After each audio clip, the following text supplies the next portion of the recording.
बीडच्या परळीत सरपंच बापू आंधळेंची गोळ्या घालून हत्या, हत्येमागचं कारण अद्याप अस्पष्ट।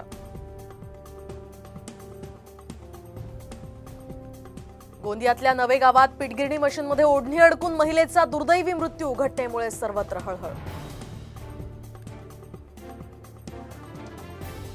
संभाजीनगरात सलग दुसऱ्या दिवशी दूध उत्पादक शेतकरी आक्रमक, रस्त्यावर दूध ओतून सरकारचा निषेध।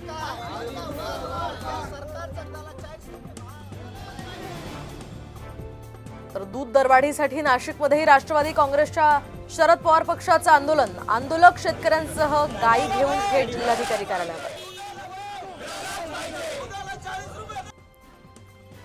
लातूरमधले बनावट खतांची विक्री करणारे आरोपी अद्यापही फरार, साम टीव्हीच्या बातमीनंतर कृषी विभागाची कारवाई, मात्र पोलिसांचा तपास संथ गतीनं।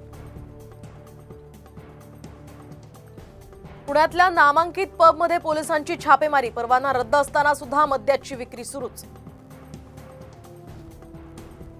मुंबईत म्हाडाच्या 1900 घरांसाठी जुलैमध्ये जाहिरात निघणार, ऑगस्टमध्ये लॉटरी काढण्याची म्हाडाची तयारी।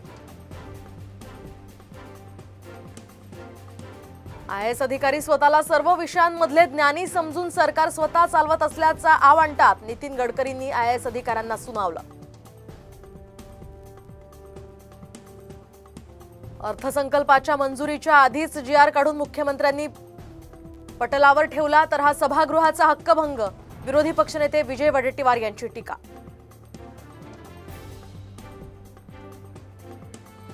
विधानसभा निवडणूक डोळ्यासमोर ठेवून आता अर्थसंकल्पात मांडणी, महायुतीला रामराम करण्याची तयारी करा, शरद पवारांची अर्थसंकल्पावरून सरकारवर टीका। अमरावती शहर पोलिसांची मैदानी चाचणी उत्तीर्ण, 929 उमेदवारांची लेखी परीक्षा 7 जुलैला, तर परीक्षेत उत्तीर्ण झालेल्यांना पुढच्या 15 दिवसात नियुक्तीपत्र मिळणार। तुळजाभवानी दानपेटी घोटाळा प्रकरणी आता न्यायालयाच्या आदेशानंतरही गुन्हा दाखल नाहीच, हिंदू जनजागृती समितीचा अवमान याचिका दाखल करण्याचा इशारा। तुळजापूरला पाणी टंचाईपासून दिलासा, शहराला आता 2 दिवसांआड पाणी पुरवठा, बोरी धरणातली पाणी पातळी वाढली।